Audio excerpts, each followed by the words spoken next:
So welcome to another episode of Menable Matters with me, Steve Whitten. This week we are commemorating, if you like, Mental Health Awareness Week in 2023. And we're doing that in association with Jardine Motors Group. And they very kindly allowed us to talk to a number of their key people and people from around teams around the country to talk about mental health awareness and anxiety in particular, as that's the theme for this week. So my guest today, I'm absolutely delighted to introduce Steve Fulthorpe. Steve, how are you, sir? I'm very well, thanks, Stephen. Yeah, really good, thanks. It's good to meet you, and it's good to be a part of this. Oh, you're a star. Thank you. Did I pronounce your surname right, by the way? You did, yeah. It Good. doesn't make any difference. People call me all sorts anyway, so Good old traditional motor trade name there, Steve. I'm up there with you on that one. So that's perfect. perfect. Yeah. So in proper Menable Matters fashion, could I ask you to give us a little bit of an overview of who you are, where you're from, and what you do? And as I always jokingly say, if you want to make that last about half an hour, that'd be amazing. No problem at all. I'm sure I can manage that. So yeah, Steve Fulthorpe. Yeah, I joined Jardines and the Audi division back in 2006. I'm currently position is divisional corporate sales manager, so overseeing the corporate sales for the entire division.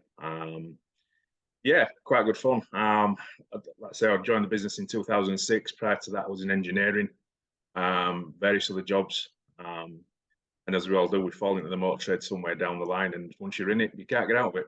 So, we love it. It's inside us, and it's very difficult to try and break away from it because I don't think there's any other job like it. Yeah, no, you're absolutely right about the industry. Once you're in, it kind of draws you in as like a magnet. You're not going anywhere. Yeah, it does, definitely. So that's good. Yeah.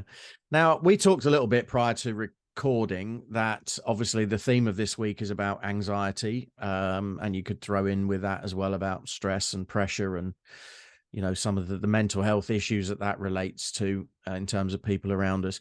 What's been your experience of that, either with yourself or with other people, as you've progressed through the industry?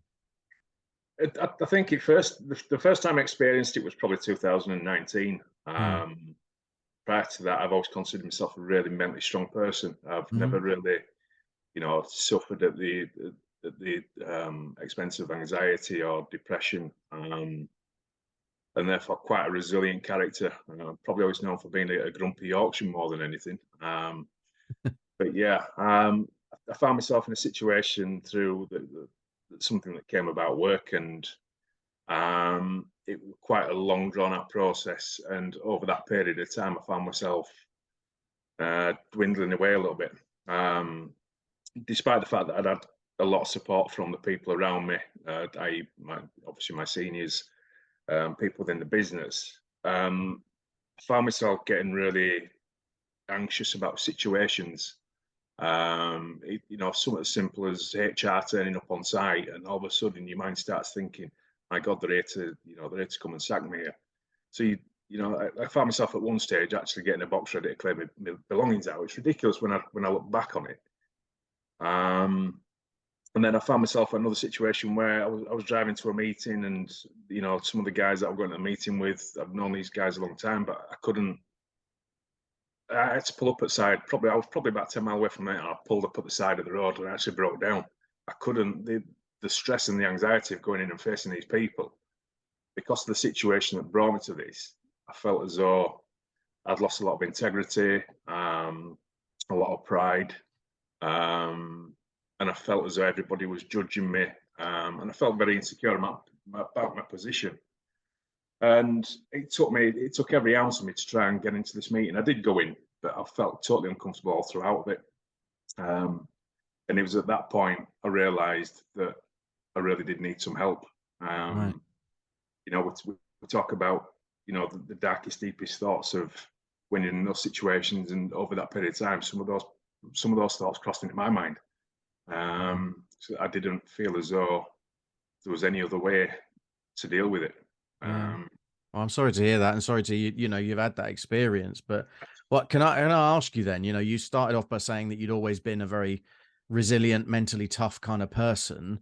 Without delving into the intricacies of the situation, what was it that triggered that to change and make suddenly you become anxious and overwhelmed and worried about something that may or may not happen? What changed there, Steve? I can't explain exactly what changed. I think it was just because the whole process was going on for a long period of time.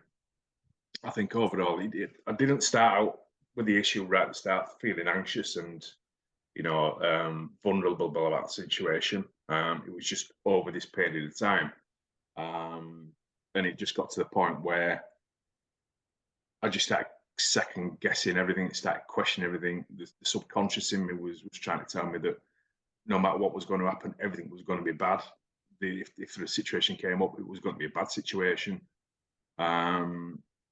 And I really couldn't understand what was going on. I've never been in that situation before, and I didn't understand what was going on in my own mind in that sense. And yeah, it was really scary, to be fair. That's it. I mean, I've played rugby a lot, a big part of my life. Great group of friends who were, quite boisterous, to say the least.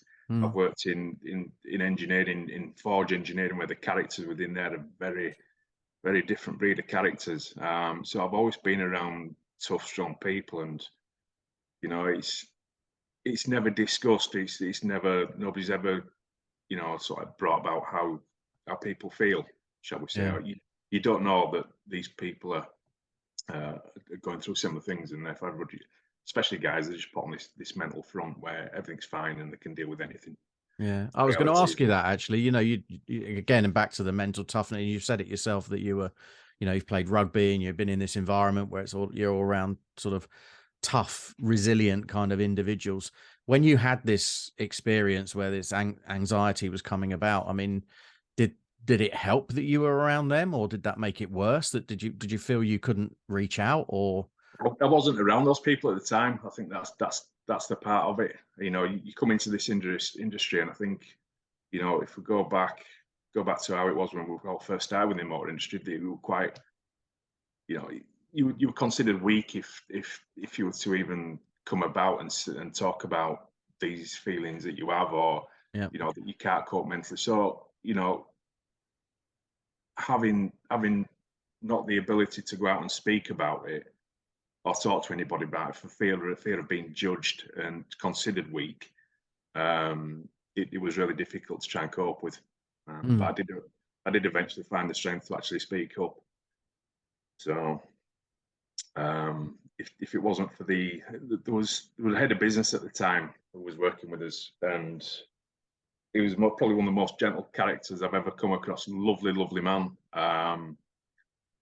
He was quite deep into his faith, a big Christian. He didn't have a bad bone in his body, but he also encouraged people to talk. And the day after the meeting where I broke down, I came into the office and he could see I was physically broken. And I broke down in front of him, and he just says, "We need to get you help." And that's where it all started. So. Yeah.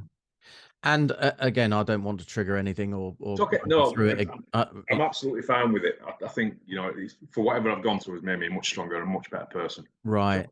Yeah. So what was the help that you ended up getting? Because I'm a big sort of advocate for the fact that as an industry, we are a bit around diagnosing and fixing things. And I think quite often we look for a fix, and that's not always the answer. So what would you say was, what was the biggest help that you got? The biggest thing for me was just the fact that somebody was prepared to listen and take on board and could recognize that actually things weren't right with you. Right.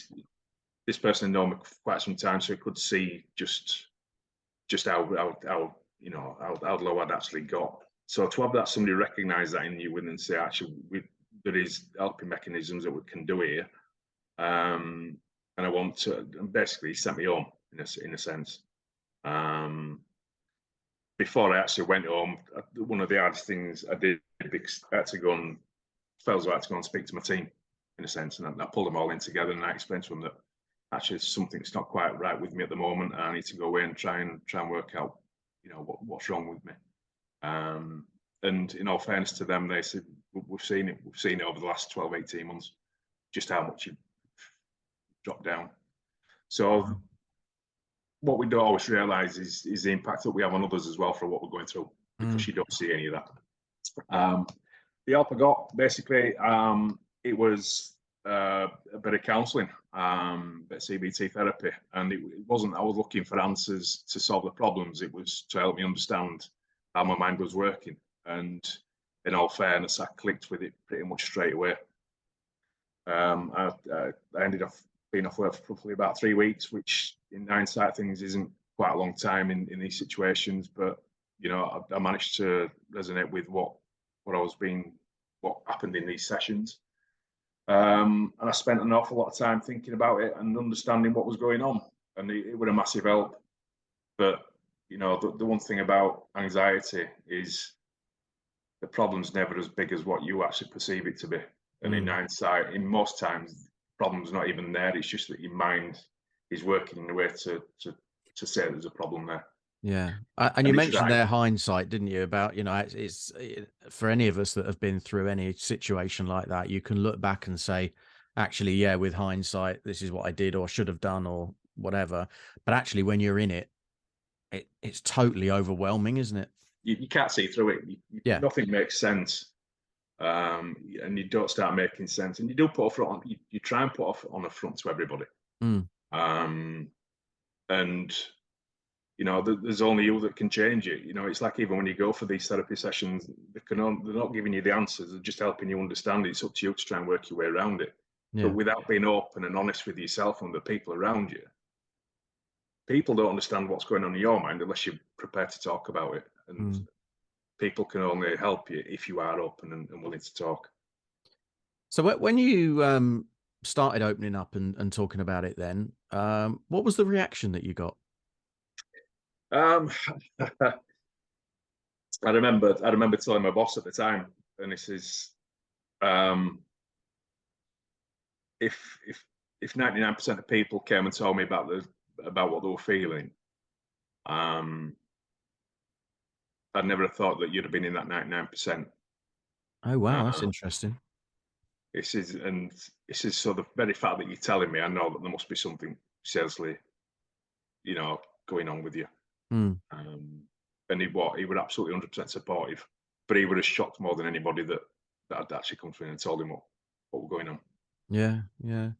And was it a you know, a sort of a I don't want to sound like I'm digging because I'm not, but No, it's all right. No, it's fine. Was it an instant situation, or was it something that you think that had built up over a number of years? Built up it wasn't. I mean, I went through a quite a difficult divorce back in 2017. There were lots of things going on around that. So that was 2 years prior to it.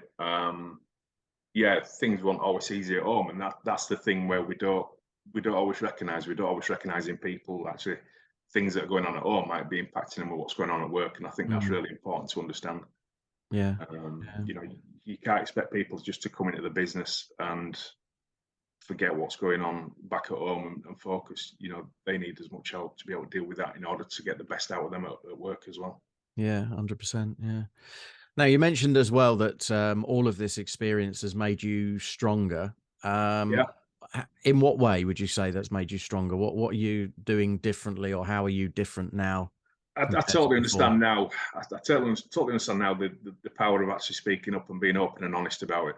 I've got no shame in speaking about what I've gone through, and it's interesting because you know the more people that I've spoken to over since this period of time that I've been open with my feelings and what I went through, it's amazing just how much that gives the strength to other people to actually open up. And the same way as what my boss had the reaction at the time with me, I've then also had the reaction with other people to realise, wow, I wouldn't have even thought that you'd have been going through that. And that's quite a few people in all fairness and within this industry. Yeah. So for him to say that, what's become a bit of a recurring theme as we do these podcasts with your colleagues this week, is that we all have a tendency to wear a bit of a mask or a bit of a shield. Yeah. And I think what you've just said there about your boss was saying that of all the people he would have thought of to come forward and talk openly, you know, you probably wouldn't have been in the top of that list. Do you think there was a bit of a mask or a shield going on for you that made you think that? Yeah, there were absolutely. You know, I'd say I've always considered myself to be that mentally strong person. So when I started having these feelings and thoughts that were going through my mind, I didn't want to divulge that to anybody else because I couldn't understand it, and that didn't feel like me. So therefore, I pretended that everything was okay, and I was trying to deal with things. Mm. In fact, nobody realised just to the extent as to what was going on and what was going on in my mind. Yeah. And I put a big front on for that, massive. Yeah. Yeah. So, but yeah, going back to how has it made me stronger? I say I've got no shame in speaking about it. I think if anything, the fact that you can be open and honest with what you've gone through yourself does make you stronger, Mm. a person, because you recognise that, you recognise those symptoms and you recognise those parts that affect you, and you can deal with it more effectively. But more importantly, it creates the better person within you to be able to help other people, Yeah. which I think is really important. Yeah. Because if you can recognise what's gone in your own life, you can almost recognise it in other people as well. But you Takes also know empathy to another level, doesn't it? it absolutely does. Yeah, it does. Yeah. Yeah. Now, from that, I mean, obviously, you've talked there about what's made you stronger. I mean, would you say this is still a work in progress? And what work have you done? Beyond the CBT that you were talking about, cognitive behavioural therapy. By the way, that is for anyone. Believe it or not, I only had probably 3 or 4 sessions with that. Oh right, okay. I quickly got a grasp of what they were telling me, and I spent a lot of time researching it on my own as well, and trying to understand how my mind was working. And they do say there's 2 sides to your brain which you listen to. You listen to your subconscious more than what your logic is, and that's the part which I was getting confused. So the reality is that the problems are never as big as what you think they are. So yeah, no, it's not work in progress in a sense. I feel, I've probably been on top form ever since. But in times when stress levels do rise, at the end of the day, as much as we care about the job that we're doing, we're very passionate about the job that we're all involved with. We're not saving lives at the end of the day, we're selling cars. And that's the one thing that we have to remember. It doesn't stop us being passionate about what we do, but there has to be some reality as to what these situations bring. Yeah. So I'm guessing from that then that you recognize the triggers now, or any potential triggers, and got the toolkit to deal with it, so whatever that might be. Yeah, I believe I have. But from feedback from a team as well, I'm a much better person now than what I was before. Yeah, good. I'm probably a lot more softer in a sense, in this, willing to open up and talk about people and ask how people are, and be more inquisitive about who they are, as what's going on in their lives. Whereas before, I probably never would have done that, and that doesn't really make for a great manager, in all fairness. So you're not a big miserable Yorkshireman anymore, then, Steve? I have my moments, but not as many. So unfortunately, you can't break that out as Yorkshire people. How many sentences do you begin with the words "how much"? Quite a lot, to be fair. It's like when I got the email about this, I asked them how much it was going to cost me or how much I'm going to get paid. So. All it costs you is your honesty, and now that you've given us that in abundance, so that's amazing. I think if there's one thing that you can always be, is if you can be honest with yourself, you're going to be honest with others. So yeah. So this experience then, and what you've gone through, and obviously you've said it's made you stronger. I mean, has that put you in a good place to help anyone else along the way? I don't want asking you to name names or anything, but no, obviously I'm not going to name people. No. I've come just by being open and honest about these situations, has led to conversations with people who are going through a similar thing, and and there's no better feeling sometimes when you are going through those things and somebody's prepared to listen, make a brew, sit down, shut the door, and talk about it. And those people are going to give you the answers, as I could never give anybody the answers, but I can relate to an experience that I went through. And I think the biggest message of all is the problem is not as big as what you think it is at this time. Yeah. And no matter what, especially when it comes to within the business. And somebody once told me years ago that there's nothing wrong. There's nothing that, when something goes wrong within this business, there's nothing that can't be put right. And I think that's, when things go wrong at work, you have to remember that things are always fixable. Yeah. So. Yeah, and the scary moment that really comes alive is when you're sitting in the car at the side of the road thinking, you know, Oh, dark yeah. thoughts, and you know, anyone who's been there will know that that's not pleasant. But It's horrendous, and that's and when I look back now, I can't believe that I let things get to me so much, and there were yeah, no reason to be. yeah, I had the support and backing of everybody around me, and the peers above. But unfortunately, it was myself that was putting me those, making the situation worse than mm, what it was actually the other people around me. yeah. Uh, No, I that's why I understand that. say when you look at the problems, that's why I say that when you look at the problems, they're never quite as bad as what you think they are. Yeah. Well, I'm sure I speak for many people when I say, well, you know, we're glad that you did get through that, and you know, you're in a better place. So, you know, well done you. Yeah, Um, it didn't take much, and like I say, I think some people may well take longer to be able to get to grips with it. I was one of the lucky ones that soon got a grip of it and just remembered that yeah, I did just be quite a tough character, and I need to draw back to that and work out what's gone wrong, and yeah, then no, that's got me back to where I was. yeah, I understand that. So, Steve, what keeps you busy outside of working for Jardines then, and doing all the wonderful stuff you're doing? Oh, do you know what? It's quite a lot of things. I mean, I've got a beautiful 6-year-old daughter who keeps me on my toes, and empties my pocket, which for a Yorkshireman's really upsetting. But hey ho. And luckily enough, yeah, love my rugby league. Unfortunately, I decided to go buy a season ticket for Huddersfield Town, which at the time I thought was a stupid thing to do, and throughout the season has been a stupid thing to do. But it's enjoyable. I love going out with my friends. Love being out in the countryside. Love being out walking. And yeah, and who don't like to go out and have a good social event? So yeah. Yeah, yeah. And has all of that played a part in your, dare I say, recovery, if you want to use that, you know, for want of a better word, do you think? Yeah, it tells. I think the one thing that really helped me at the time, I used to have a motorbike, and the one thing that really did help me was getting out on that. Because you put your helmet on, you shut yourself away from the world, and because you're on the bike, you're riding away, and the only thing that you should be concentrating on is the road and your bike, and it helps clear your thoughts. That Mm, would a big help to me. But also just exercise, getting out there in the open. But I think most importantly is not to shut yourself away from people. Try to be around people as much as you possibly can, and be mm. open about how you're feeling, because people are a lot more understanding than what you think they will be. Yeah, yeah. And it's really, you know, reassuring to hear that you found that a lot of people were much more supportive than perhaps you might have imagined. Yeah, it really is. Like I say, you think the worst. When you're going through these situations, you think that people will see and think the worst in you. The Mm, reality is that it isn't, because a lot of people are prepared to support you and help you. And yeah. the other thing with that is that a lot of people can also relate to what you're going through. They just don't show it. That's very true, actually, and I think that's again another recurring theme that's coming out of these podcasts is the fact that obviously everyone's got their story, and you know, many people wear that sort of mask or that shield in a very different way. Some people are quite out there and gregarious.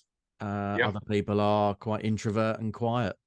Mm. So what do you think you've learned from what you've gone through that helps you to sort of spot you know, anyone who's perhaps on a bit of a slippery slope? I would probably say changing behaviour more than anything. Right. When you can see, if you pay close attention to the people that you work with, and you can see a change in their habits or the demeanour, or the way that they're coming bounding in the office on the morning. Mm, It doesn't take 2 minutes just to say, how's everything? How's your weekend been? mm, What have you been up to? How are you feeling? Everything okay? And just showing a bit of care and a bit of humanity to someone. yeah. Um, but I'm more about when you see the changes of behaviour in people, because I know that my change in behaviour really impacted my team, and they didn't feel strong enough to be able to say, is everything all right? Because obviously from my position within the business and with them. But had they done, I'm not sure I would have actually opened up to them, because you have to show us. It feels like you have to show us strength of force, as being your leader of your department, and I think that's a really difficult one as a senior manager sometimes. Yeah, yeah. No, you're absolutely right. I mean, I remember actually having a boss a few years ago. He was a Yorkshireman as well, and he used to play on that, this sort of dour expression that he always had, and how serious he was. And I remember one day, him and me went for a walk down down to the local petrol station to get a sandwich. And on the way, I don't know where it came from, but I actually said to him, you know, how's things in your world? And he started off being the boss, and then I said, no, I meant in your own personal world. And I could physically feel the barriers just drop, you know, and I was surprised at how he probably felt no one really asked him that very often. Yeah, it makes a big difference. Obviously, that person's got to be willing to open up, but even if that person doesn't open up, they can go away knowing that actually someone's just actually showed an interest, and Yeah. and is willing to listen. But also, if people are asking that question, is there something wrong with my behaviour? Have I changed? Am I giving off a presence which has changed from what I used to do? So all the signs are there. We've just got to look for them. Yeah, yeah. And I think it's about encourage, and that's what we're trying to do through this process this week as well. And, you know, us working with you guys is to open up the fact that, you know, anyone can be susceptible to what you've gone through, and you know, to just keep talking and keep communicating, I think. Yeah, we're not machines. You know, we're complex human beings with Mm. a mind that sometimes doesn't always make sense, and that's the stress and anxiety sometimes just gets the better of us. And you know, having the toolkit available to us to try and understand that and process it and try and get us back on track again is massive. So I'm a big advocate for this, but I'm also, you know, I'm also thankful that for Jardines as a company were there to support me as well, which they did massively. Yeah. I'll always be thankful for that. No, you're a star. Thank you. So as you've gone through this, I'm going to come on to ask you about your top tips. So I know I put you on the spot a little bit. What would be your top tips for, you know, anyone who's perhaps feeling that they're in a position that you were in? But also, I want to just digress slightly. And how much was your inner voice at play during all of this? Do you think? You know, because I think we can often be our own worst enemy, can't we, with the things that we say to ourselves? If I could think of a negative situation, my mind will play on it. You know, Right. Right. if I were betting on a one-horse race, I'd be certain that horse were going to fall down or we're going to fall at the next hurdle and they weren't going to complete the race. That's just everything with a negativity, and that's the mind. That's the anxiety, and that's how that works. It creates a negative thoughts. Everything's a bad situation. Yeah. I Reality think they is, call that catastrophizing, yeah, you know, and turning yeah. that's exactly where I would at. You know, everything always was going to come out the worst possible scenario. Right. And I think that's the top tip, is that nothing is ever as bad as what it seems in your own mind. But talking to somebody about it, you might get validation from them that it's not as bad as what you think either. Yeah. And there is help out there that can help you process it. Yeah. Okay. And what would be your tip for anyone who, you know, if someone reaches out to them, how would they, you know, if they're taking on listening to what someone else is telling them about the situation for them, how do you think they should respond or interact with them? What would be your tips for that? You're never going to be able to provide them with the answers, and nobody expects you to be a counsellor for it. But you know, the one thing that everybody loves is somebody that's prepared to listen and take on board and not be judgmental about what that person's going through. Yeah. Brilliant. And take that time. And if you are aware of somebody that is really, really struggling, help them to get the help that they need as well. And that's all you can ask for. Yeah. Excellent. Steve, you're an absolute star. I'm so pleased that you came forward and offered up to be a part of the. I'm not sure if you volunteered or if there was a little bit of cajoling going on, but you know what I mean. I got a surprise phone call yesterday. Let's put it that way.